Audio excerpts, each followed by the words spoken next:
my favorite match was the Canadian and Alicia Fox.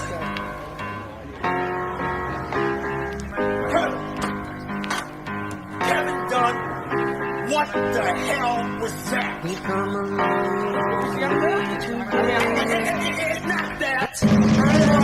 Not that. I suplex you, I put in the camel clutch, I'll break your back, I'll fuck your ass, I'll make you humble. Am I a incompetent driver? You can't spell. You can't write if you speak English. You're getting the building of the grass, but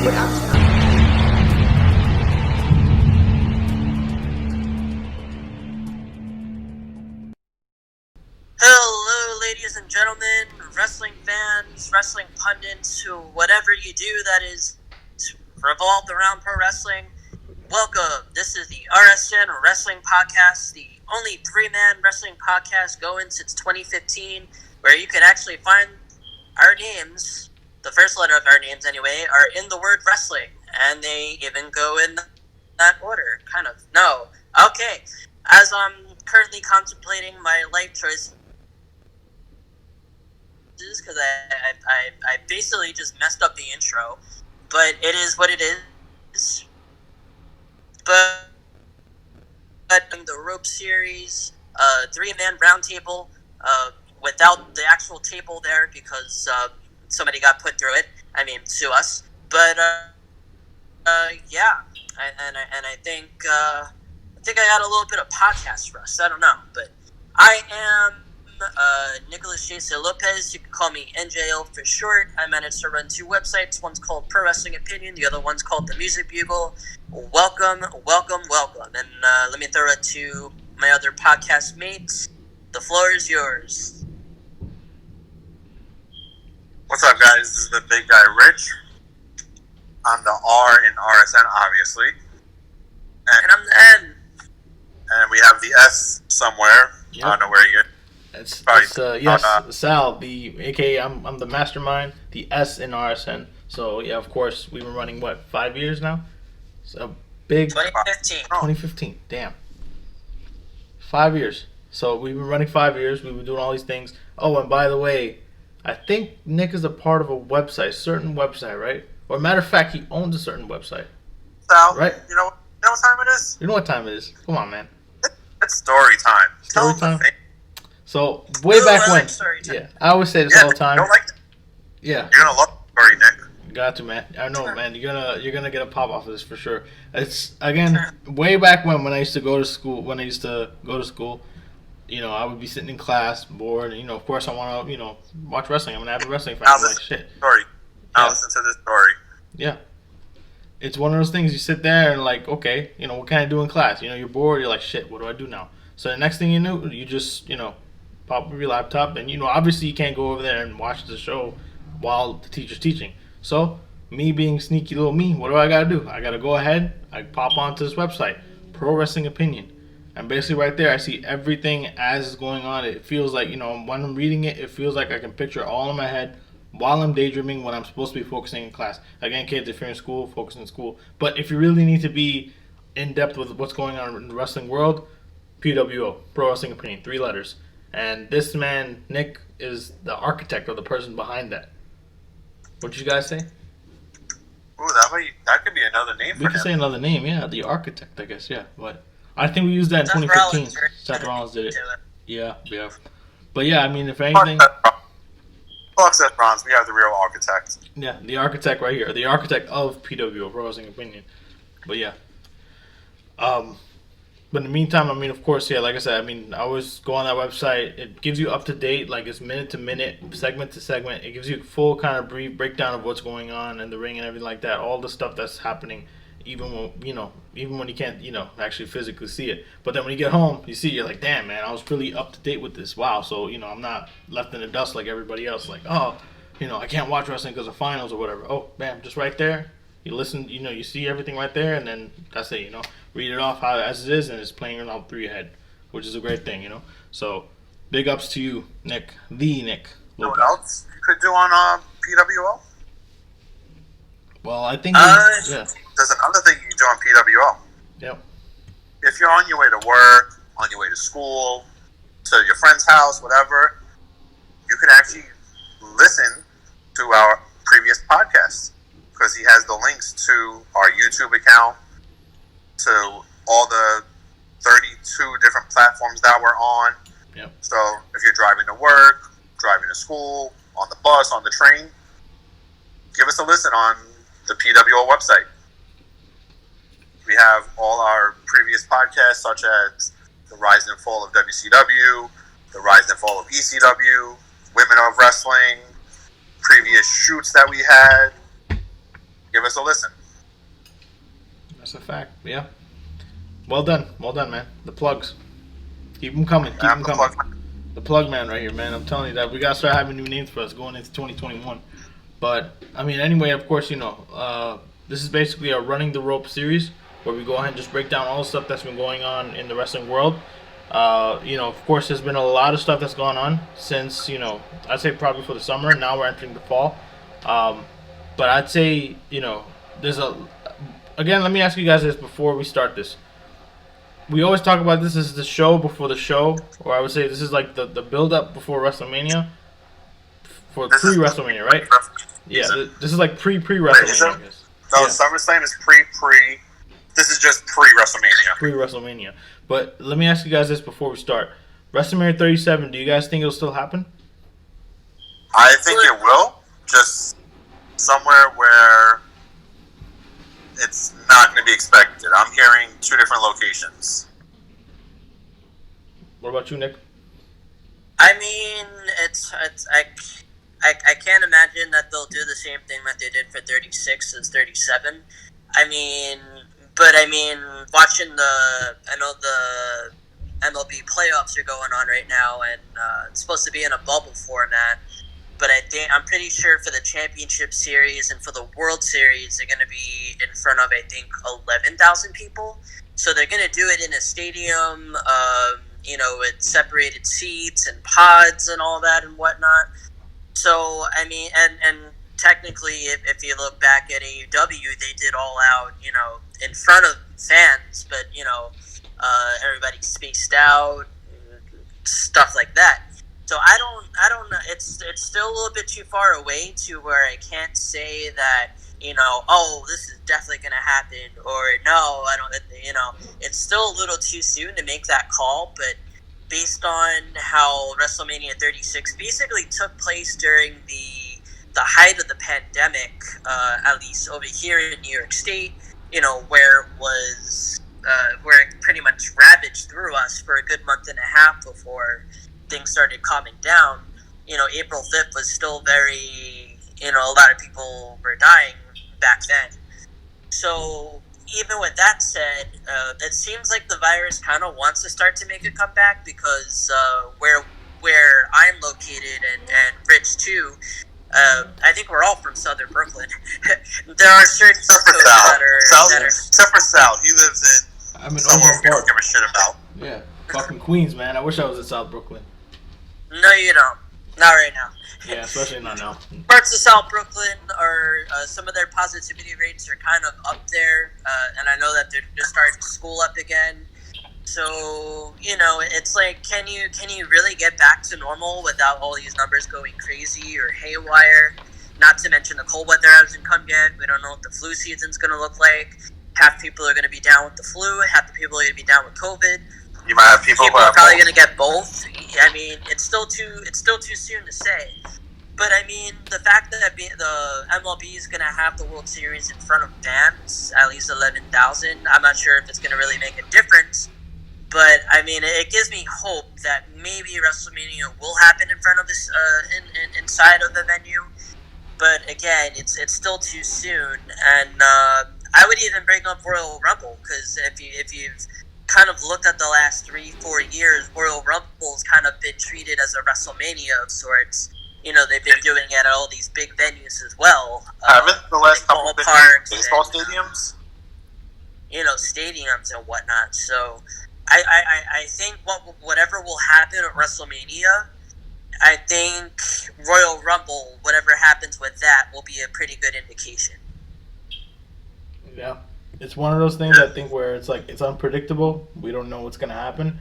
And again, I think based on they recently, I think in Florida, as far as Florida, they opened it up for business. I guess now everything is business as usual. But again, it's always that whole thing where it's gonna keep lingering in the back of our heads, like okay, we gotta still be precautious, especially with the time that's being right now. So now I think the big question is like, especially when it comes to theaters, events, public events, concerts, that kind of stuff.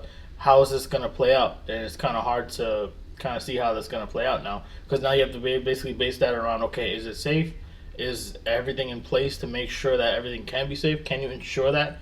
Like, I think that's one of the big things, because the moment they start bringing 10,000, 11,000 fans in there, even if it's just 100 people they bring in, the concern is always going to be, did you get or were you in contact with somebody that had COVID? And then is that going to impact you? Because now it's like, okay, now it's a liability. It's like, oh shit, I'm going to enjoy a program, but, oh sure, I'll go to WrestleMania, but I don't want to have COVID. I'm not that, crazy about going to WrestleMania, But again, it still brings up that question: what's going to happen now in the near future?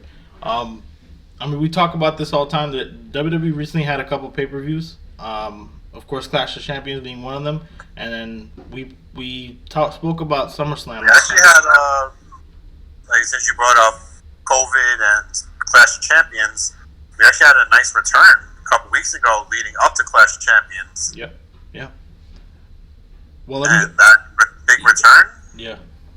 Well, I thought it was a big return. A lot of people on the internet didn't think so. Yeah. Sami Zayn came back. Zayn, yeah. One of the many returns that came back after that big hiatus. Pretty interesting. They just brought him back, yeah.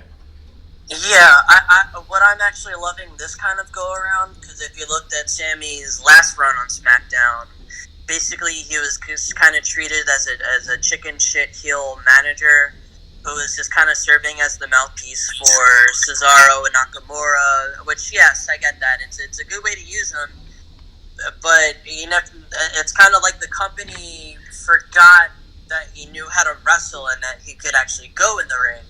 So part of me was wondering, like, was WWE purposely keeping him out of the ring because he's so injury prone? But if anything about his last run is giving me hope, it's that, oh shoot, yeah, good things can happen when he actually wrestles. Who knew? So I mean, even going back to this last episode of SmackDown, they're letting him go 15-20 minutes in the ring, so it's a good sign. As long as Sammy can actually wrestle in the ring, you're going to get a quality match no matter who you put him in the ring with. And just it's just so funny seeing the way that SmackDown is kind of, it was earlier this year, January, February, it was very very safe television, the dog food and boss time and all of this like family friendly corporate safe television programming that just had absolutely no heartbeat to it. And now we're at the place to where it's, ever since the Roman Reigns heel turn and the whole tribal chief storyline, now you can actually look at it as a viable TV show. There's a lot of different things going on, but the one thing about SmackDown that it has over Raw is that it kind of feels like it has purpose now, which isn't something that I really had with Raw ever since Heyman left it. But that's not his fault either. But it just has me wondering, because Heyman is involved, with Roman Reigns, and I'm sure he's got some kind of creative say in that storyline, if he's influencing whatever is happening right now creatively. Because SmackDown right now is the better show. Raw has its moments, but it's suffering an identity crisis. Now that I'm watching SmackDown, you kind of know exactly what you're going to get. And I don't know how long it's going to last. Yeah. I know the draft is coming up. That's why I'm kind of a little bit sad that, SmackDown managed to get into this groove right as the draft happens. But I'm just hoping that whatever happens, at least we've moved on from this, from SmackDown being the laughingstock of network television to, all right, cool. I'm actually going to watch SmackDown now. My Friday nights will be fun again. Yeah, and that's a fact. I mean, they have this big deal with Fox, I think, and of course, I think one of the big promises with that deal with Fox is the fact that they're gonna release, a lot of good content, a lot of good, I guess, viewer content to watch. The things that will bring the Nielsen ratings up. But I think recently they were talking about how Nielsen ratings are basically like zero now. Like before, like they were the thing. Like Nielsen ratings were everything about how the program was made and everything. But now it's like they totally just threw it out the window, and they're like, no, it's not just about Nielsen ratings. Now it's also about social engagement. And I mean, to add to your point, I know we're starting to see this kind of trend with SmackDown, where it was this whole family friendly BS that was going on, to now this different captivating storylines, stuff like that. People wanted to tune in and watch. Even if it's just Carmella being featured, over and over in a in a repackaged promo or something like that, or Peyton Royce or some shit like that. It gets people talking on social media because now they're like, oh wait, I know who the fuck that is. Oh, this is what's going on. Social engagement. So I guess that's what they're really succeeding in compared to Raw, where they're just they're just doing like the Raw Underground. They're like, oh, that'll get people talking. Raw Underground's a different story. Yeah. But I think it all starts with the storyline. One really great storyline could kind of change the direction of the show, and I'm not blind. I'm pretty sure this all started when Roman Reigns' heel turn, pairing him with Paul Heyman. That was pretty much genius. Yeah. And then you wrap the Usos into it. That's what this whole kind of family conflict, tribal chief, Samoan Island storyline that's kind of carrying the show right now. And I'm kind of happy that they're dragging this out a little bit more to the next pay-per-view. So I'm curious to see where this leads. I don't know if the Usos will eventually fall in line and join Heyman and Reigns and kind of have like a La Familia Part 2 kind of thing. I don't know who else they might throw in there. I'm also hearing reports that they might do Roman Reigns against The Rock at WrestleMania 37, which obviously that'll be a marquee match for many different reasons. But I've always said this, and Roman Reigns' character for the last, I've been writing about this since 2015, that just give him a little bit of an edge and people will follow. He kind of had that a little bit, but as the years gone on, they just played it safe with him. He's at his best when he's intense, mean, and a heel. People loved him during his show days. He didn't really do or say much. That's just kind of the magic. So to kind of see him kind of go back to, kind of those kinds of days, except it's kind of an evolution of sorts. It's like a nature of progression. Now he's the top dog, and he's got Heyman at his side, and all these family conflicts going on. It really makes you think. Yeah, but who would have knew that's all Roman needed, just a heel turn? It took, like you said, it took years to do, but I'm happy it's done. I like heel Roman, and back to what you said with like a little stable, I can see Roman, the Usos, and probably Tamina in that little stable as the bloodline.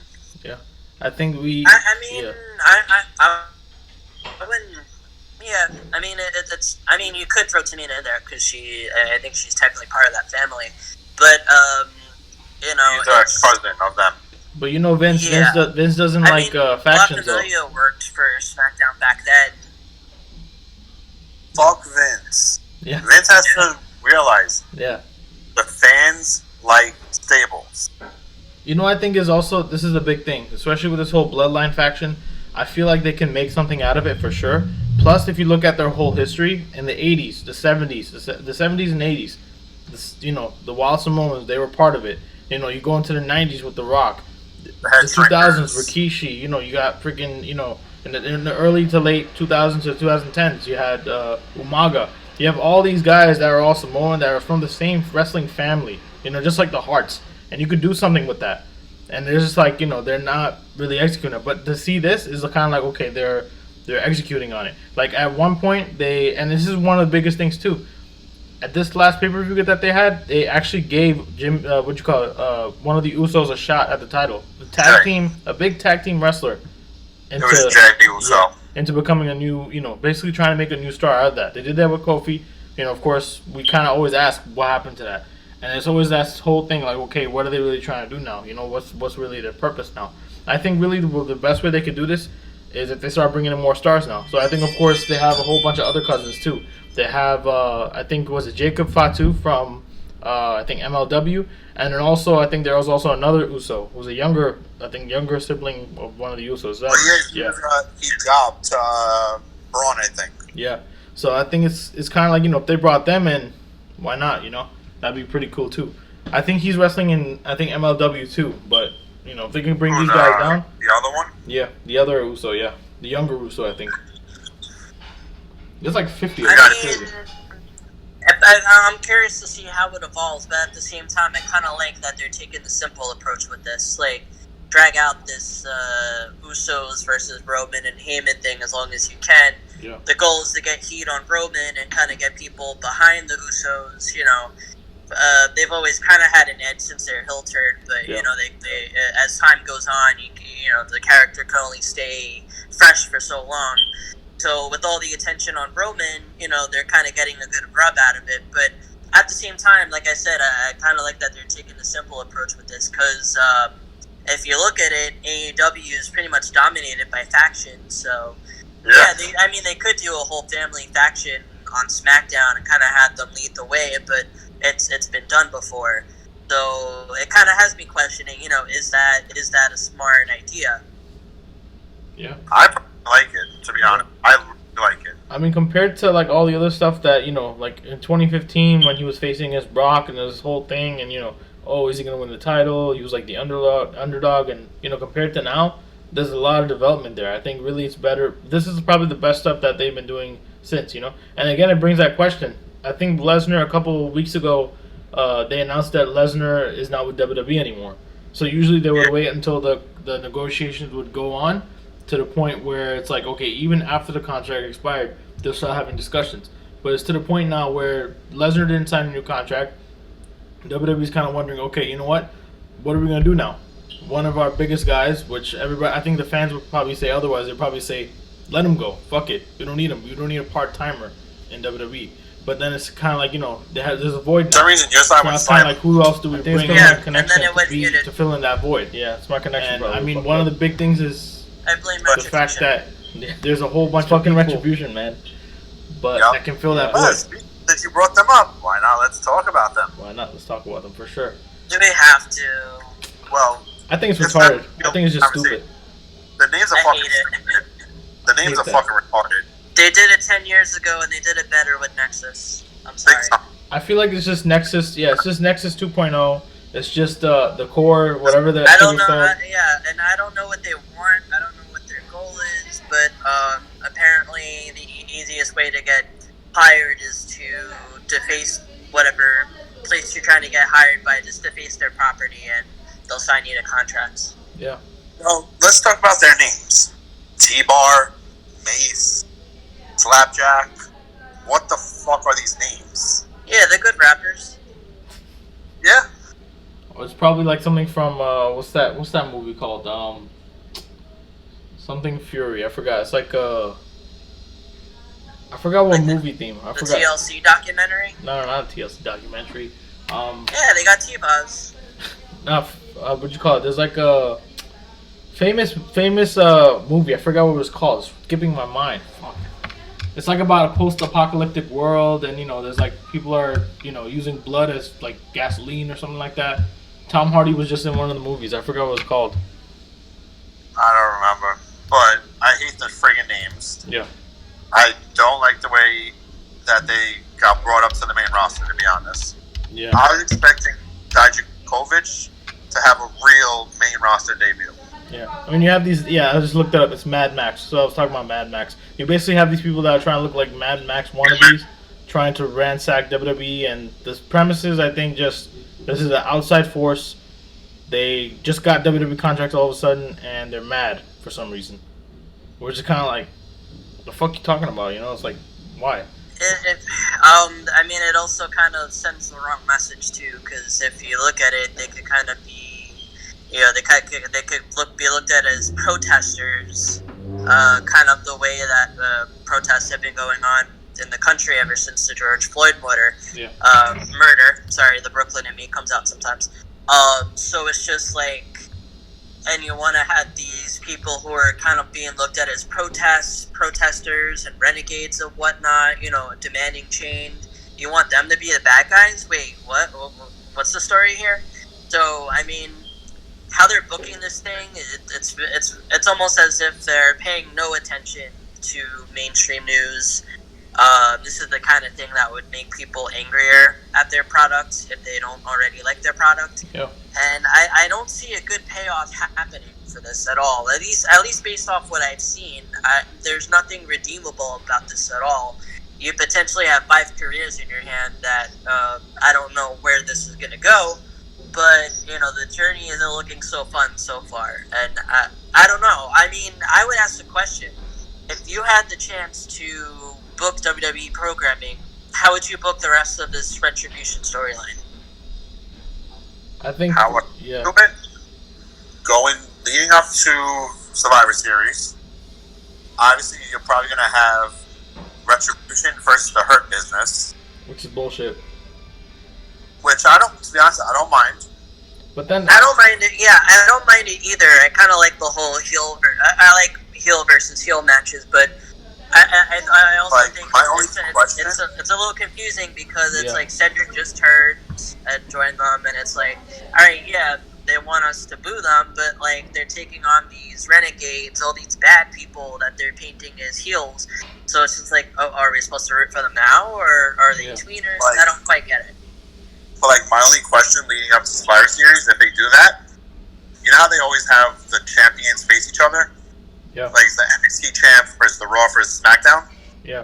They have the IC versus US versus North American? Yeah. Are you going to double book Bobby? I don't. Or are you going to have him drop the title? That made me think, like, what are they really trying to do with this whole Retribution? It feels like they're trying to shy away from having the traditional SmackDown versus Raw versus NXT, like, kind of vibe, or like even a SmackDown versus Raw vibe. They're trying to get away from that. I think they're just trying to make this like any other regular ass, like, Survivor Series. Like, oh, it's just 2 teams, But that's like if you I look, like the 3 teams. yeah, I I liked love it that. last I year. love It the was 3 good. brands. I love that concept. When you brought up the 3 brands, SmackDown versus Raw, that was perfect. But now you brought in Retribution. It seems like they're trying to shy away from that. Like, no, we're not trying to do that again this year. So I feel like if Or you're gonna have SmackDown and Raw versus Retribution. it's probably just gonna be And like just bring SmackDown. in Yeah, 30, and just bring in 35 more members of Retribution. yeah, it's like some other shit like that. I don't know. And then at the end of the night, it turns out that NXT was part of Retribution or some shit. I don't know, man. It's like I don't I would understand. hate that. Yeah. I would hate that so much. Oh my god, it would be the worst. If I that don't. happened. That's why I'm saying the way that they're. You know what that sounds booking like? Retribution. It's like they're They booking shouldn't mingle. themselves into a corner. NXT, I think NXT as its own brand is perfect. Independent is great. The moment that you're trying to The go ahead and idea you intertwine just it, had sound. You know what that sounds like? yeah, It sounds like a Vince Russo writing. that is Vince. Yeah, I'm telling you, man. Oh, NXT is actually the whole Retribution. Shut the fuck up, Vince man. Russo. I know. I'm like, what the fuck, man? If they did that, that's the most stupidest thing ever. That's why I look at this whole Retribution thing as like it's a What I ploy think for they them. should do is, if they want to do at least one match at Survivor Series or Retribution, was it 3 guys in Retribution or 4? I think it's 5 now. 5. It's That 5 guys? people that have been introduced. They still have like 20 other members. Yeah, that- they tease. They're like, But, they're like, yeah, but it's 5 main members, right? yeah. And I think it's 3 males, 2 females. It's Mia Yim, Chelsea Green. No, it's Mercedes Martinez. Oh, Mercedes Martinez. Oh, really? So Yeah. Chelsea Green was really. It's Mia, Mercedes, Dijakovic, Dio Madden, and Shane Thorne. So it's 3 guys, 2 girls. Yeah. If they book Bobby to do that triple threat mid-card title match, you have MVP, Cedric, and Shelton, and you throw 2 random girls in for Raw, and you do a 5-on-5, 3 male, 2 female match. If you want to do a match for Retribution, I can see that working. But then what happens with the whole women's title picture? Like if you see Raw right now and SmackDown, with SmackDown You they have still it. do you still have the women's title matches, Yeah. but you just put two females who aren't getting like TV time, but you want to push in the future. So you could throw in if Liv Morgan and Well, they just brought on Mandy don't Rose. win the titles. What about like There's Mandy? your two females. Yeah. What they just brought on Mandy Rose and Dana Brooke as a team.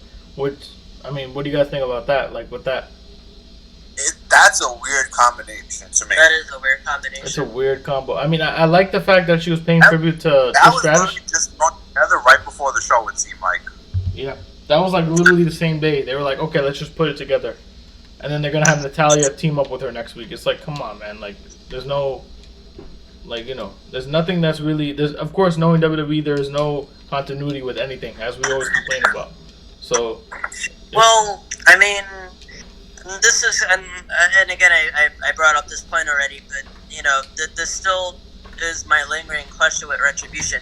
It's like, alright, take the Nexus, for example. When they came up, they attacked John Cena, they attacked everybody at ringside. It was clear what their mission statement was. Make an impact, you know, force themselves to be noticed at the top of the card. And it was like, yeah, you know, that was kind of booked a little bit wrong towards the end too. I think they should have won at SummerSlam or Survivor Series, whatever event it was, instead of John Cena, you know, being Superman.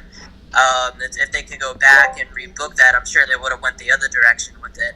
But everybody in that group more or less turned out okay in the WWE world. But with Retribution, we don't know.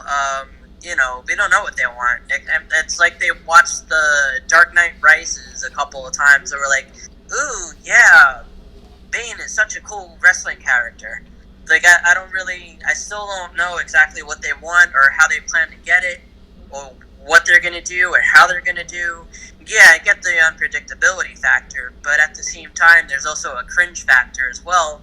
And right now, they're bordering more on cringe. You know, I'm finding myself groaning whenever I see them pop up on the screen because I'm not liking what they're doing, and I don't. Like I said, I don't know if there's any redeemable, really way to book them the way that they're going now because of the way that they've been brought up. I don't know where things are going. I really don't want to see Retribution and all these Survivor Series matches. I just write them off and just repackage them or have them come out as how they would have been in NXT. Like, NXT was, like, their characters were perfect in NXT. You didn't have to repackage them like this. yeah. Well, here's one of the things too. Is basically a star in the making, and he's got the body type and height that Vince likes. Yeah. Oh, without Dijakovic is a superstar in the making. Yeah, it is. Yeah, I mean, it's getting a lot of momentum.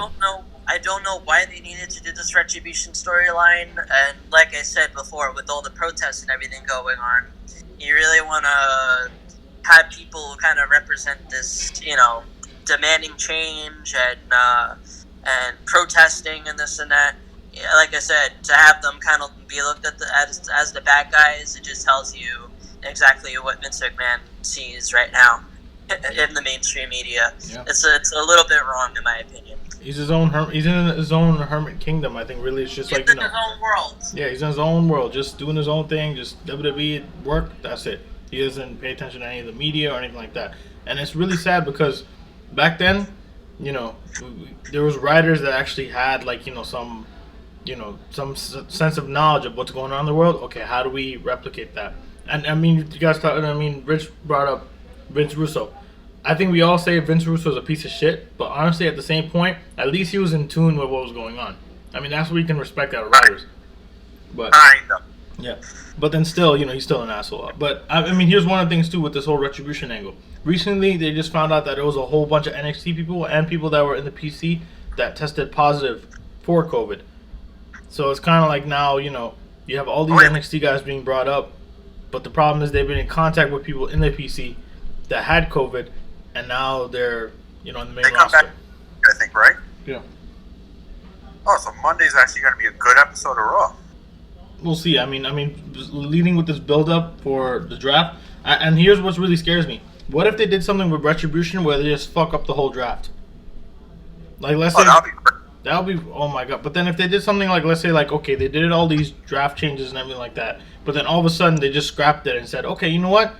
You know, SmackDown and Raw gotta reunite, so we're gonna have this whole brand initiative back again. You know, like, oh, let's bring on people, and then totally disregard the draft. That's what I'm really disappointed at. Because if you look in the past, they've done that. They did that in 2011. They did that, I think, way back. I think they did that in 2010. They did that like all that time, and they just like fucked it up. They totally just disregarded it and said, fuck it, let's just have a fucking brand exchange. Like, oh, it's all good, you know?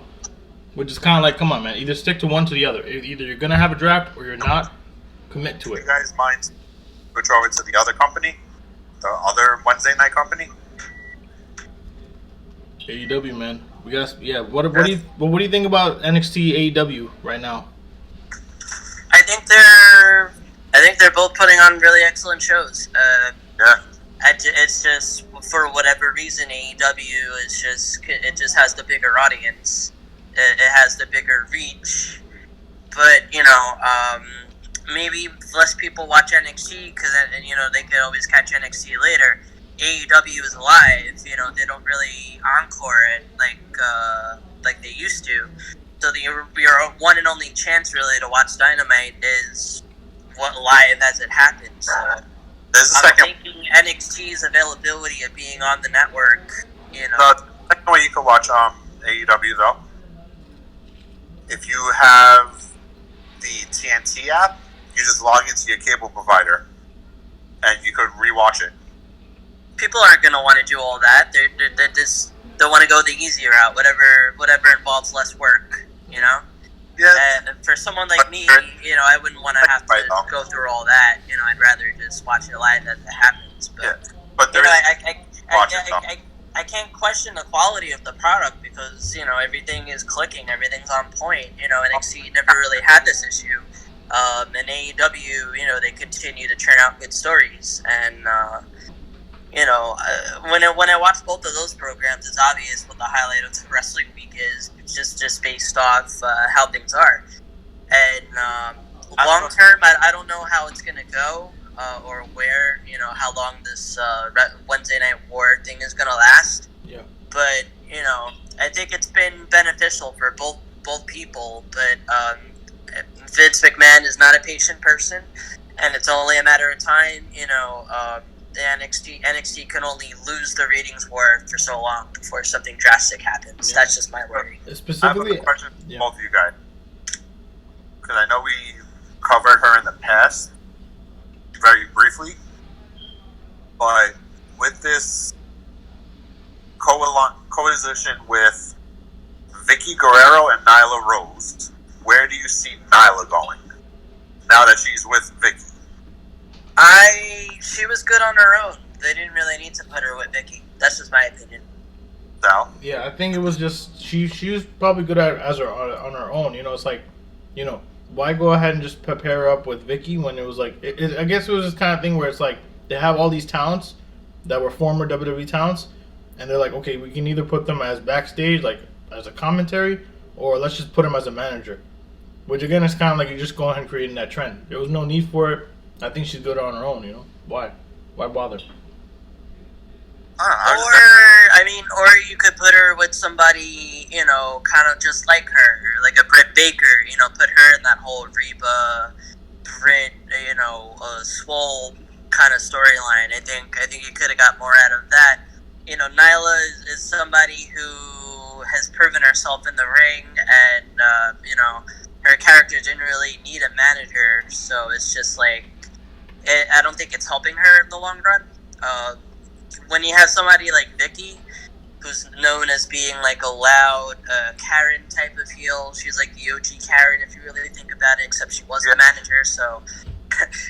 but it's like, when you have somebody like that, it's best when you put them with people who are just like them, and, thinking of the women's division, loud people, loud heels, it kind of fits Britt Baker's thing.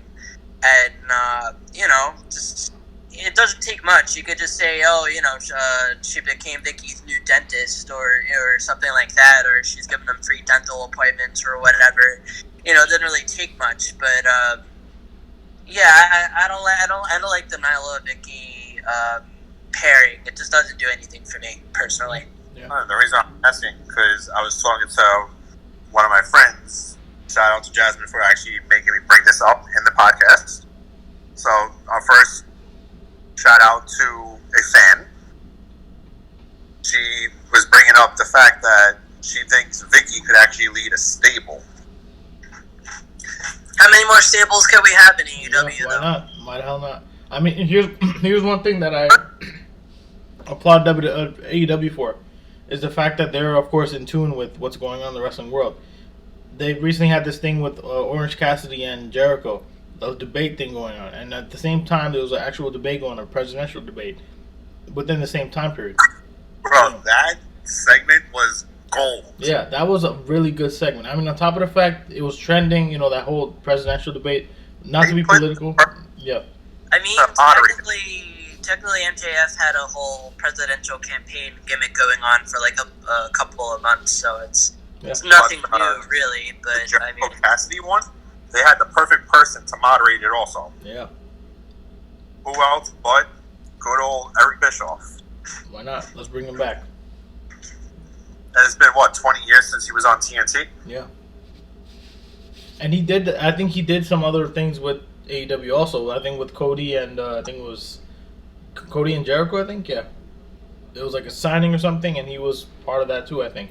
But now it's good to kind of see, again, I think what really made that segment good was the fact that it was, of course, the timing, what was going on, just like the MJF segment, but then also at the same time, the relevance of it. There was this debate that happened, people spoke about it, and then literally a couple days later, there was this segment that they had, which correlated with that. At the same time, social media engagement, right there. Everybody's talking about it.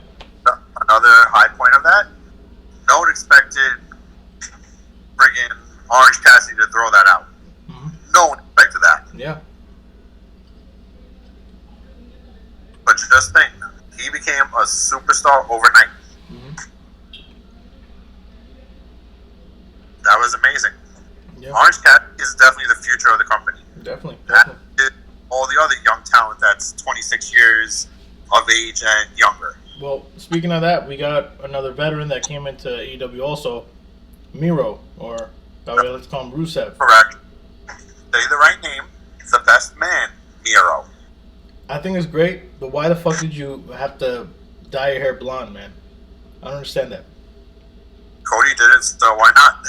Cody it's a different look. I like it. I like it. I think Cody can do it because it's Cody, but then this is just like, you could just, he could just be a bald Rusev. Cody looks weird with the black hair. Yeah. But that's the look he always had. It's been so long since we've seen it. That's why it looks weird. It's been 3. He had the black hair looked longer than the blonde hair. True. Yeah, that's true. From 2007 to 2017, he was. We were there when he debuted the blonde hair at Final Battle. Yep. Yeah. Mm-hmm. Well, then here's the thing too. Here's what I gotta ask you though. So speaking of Miro, right, or Rusev, he went ahead and did this whole thing. Did a 10-year stint in WWE, became big on Twitch, and then he went to AEW. What do you guys feel about this whole thing with Twitch and everything? Like Twitch, and supposedly Rusev made mad money with Twitch. And you see people let's say like Ryback, they're making money on Twitch right now, like crazy. A whole bunch. Yeah. The Paige, Zelina Vega. Who else? Who else do I follow on Twitch? Zelina Vega, Paige, Zack Ryder's on Twitch. You have so many wrestlers on Twitch. Yeah. Because when they aren't on TV or when there's a lot of downtime, what do? You play video games as a wrestler. Really? I think it's stupid that Vince wants to take over everyone's Twitch account. I think it's stupid. Especially with Cameo. I think Cameo is kind of how's Cameo is like OnlyFans, or is it just like a virtual meet and greet? Oh, what? Cameo? This is my take on it. I think it's just another example of Vince McMahon trying to exercise his power, but at the same time, I'm trying to think of from his perspective. They're making extra income from something that could be looked at as kind of a likeness of the personality that they show on television. Yeah. Depending on who it is, so it's just imagine like if they were being like their WWE character on a separate platform, and making money from that, not really knowing what they're saying or something like that. And, he's an out of touch old man, so it probably doesn't take much to upset him. That's probably what he thinks is going on. Like, now, see what Cameo is just say for your birthday, I know who's your favorite WWE superstar right now? Just give me an example. Like AJ, let's say AJ Styles. Okay, so just say AJ Styles is on Cameo, and get you an actual birthday gift. I go to Cameo, I give him your email address, and he sends you a birthday message from me. Damn, that's pretty crazy. So it's basically a video shout out. Right. It's nothing wrong, to be honest. But then but then you can also say that I think really why Vince is doing that is probably because he saw Rusev do it, and he's like, you know what, when these guys leave, this is what they have on us, So it's kind of like they're trying to go ahead and protect themselves from all this. Okay. I mean, we live in a streaming age, a live streaming age. So, I mean, I'm not sure if it's about. I don't even know if they do it for the money necessarily. I think it's just to have an escape from that, kind of monopolized WWE, corporate company mindset, that's pushed people out of the company, like CM Punk and other people who have criticized their toxic workplace environment. It's kind of, I guess it's their escape almost. So it's hard to really tell, but I just, like I said, I think it's just Vince McMahon doesn't fully know what Twitch is or how people use it. I think he just sees this as his employees making extra money using their likenesses, that they, third party, how they are on WWE television without him really seeing it for becomes all himself. legal then. It just becomes a legal issue then. That's really where it's at. But I mean, basically. yeah. But then also, I mean, it kind of brings up that question. I mean, of course, he's got to protect his interests. That's what you got to do sometimes, you're trying, that's the cost of doing business, Like, it begs the question, like, what happens with, let's say, like, for example, with Xavier Woods. He has his own channel. He's been doing that for years. That's okay. Yeah. Up, up, down, down is okay. Because I think he had to deal with... WWE probably sponsors Up, Down, Down by now. But it's on the network. Yeah. Yep. And even like, let's say Tyler Breeze. Tyler Breeze has left, right. I think they're trying to build something with that, No, basically what left, right is he was making fun of... Like a parody? He was making fun of Xavier Woods for a couple episodes. It's not a real thing. Really? Damn. Yeah. But they filed... He said it was because they're so close, him and Xavier, that he had to make fun of it. Damn. But then also they filed... It came to the point where they started filing copyrights for these things. Like, they filed copyrights He for wants that. He wants to make merchandise, that's why. Yeah. He wants to make t-shirts. True. But then let's say, like, for example, in the case of Arn Anderson. I don't know if you guys have seen this. Arn Anderson filed a complaint, I think, or he tried to do a trademark for the Four Horsemen. Cody's lawyer put in a copyright claim for it. And WWE, they're gonna be like, oh hell no, like we're not using this name, but now we're gonna use it because you brought it up. Cody's guy gets shit done, so I wouldn't be surprised if it gets approved. They could probably do something with that for sure. I mean, it's kind of like, again, it becomes a whole legal thing, and then between Vince being petty, he's gonna try to get whatever he wants. So might as well, Technically, Vince never even owned the right to it. Yeah. It's actually established from before. WCW. Yeah, I think Ric Flair had the same thing with the Man copyright, with Becky Lynch using it and stuff like that, and it was like, wait, Ric Flair was the one doing that in the 70s and the 80s. You guys can't say that, but then they're like, oh, well, Rick was part of WWE and all this other stuff, and it was a likeness and all this other bullshit. Again, it becomes a whole issue of copyright and a legal issue. It's a clusterfuck. It is, definitely. But yeah, I mean, it's one of those things again where WWE will try to do anything to try to get the extra money, but then it's also like they also have their own propaganda kind of machine. I would say in a sense where it's just like they'll go ahead and tell their side of the story, but they won't go ahead and acknowledge anybody else or anything else that's going on. You know. I think we're also. Did we cover everything? We talked about AEW, WWE. Yeah. Only thing we didn't cover was Impact, but like Kurt Angle with his son, Jason Jordan. Yeah. We can forget about it. We can forget about it. Yeah. Well, I had to bring that up. Yeah, with Impact, come on, man. There's this thing with what was it called? I forgot what was it called. It was for, I think, early, something really early fucking happened. I forgot what it was called. It was fucking happened recently, I think, from way back. We talk about Payback. We talk about, of course, Clash of Champions. What are you guys' thoughts on this whole? The only thing we didn't even talk about was the breakup of Kenny and Hangman and the possible heel elite stable again. Yeah. And what about NXT TakeOver? We gotta talk about that too, I think. Yeah. Actually, I think this is gonna be a good takeover tomorrow. Takeover. Again, it kind of. Well, what do you guys think about this mystery gimmick going on with this? Reveal of this is old person. I don't know if you guys seen those segments. It was like a vignette with this guy saying, I'm coming back for NXT and all that stuff. And I'm hearing Bo Dallas. Yeah, I feel like it's Bo. But again, it's kind of like, again... Nick, what do you think? It probably is Bo. I mean, he's a callback to the early days.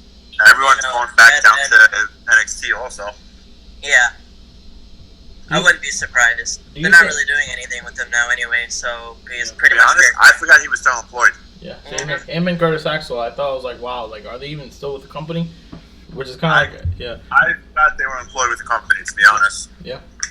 I thought they were cut out like everybody else, but it's interesting. Do you guys feel like this is basically Bo using his AEW, like, I guess, trying to go to AEW? Because I think there was also a rumor that a lot of talent were trying to go to Impact, which is kind of crazy. It's like, really? Like, I think Heath Slater said in an interview where I think they were trying to go ahead and go after, like they were saying that there were some wrestlers that he was in contact with that were like, they're ready to make the jump to Impact. Impact's on the rise. It is, yeah. They've been on the rise. Yeah. But I think it's also... So now it's actually, out there. It's actually doing well. Yeah. Well, it's always kind of been like that. Yeah. They just kind of got overshadowed by AEW because AEW's got more financial backing.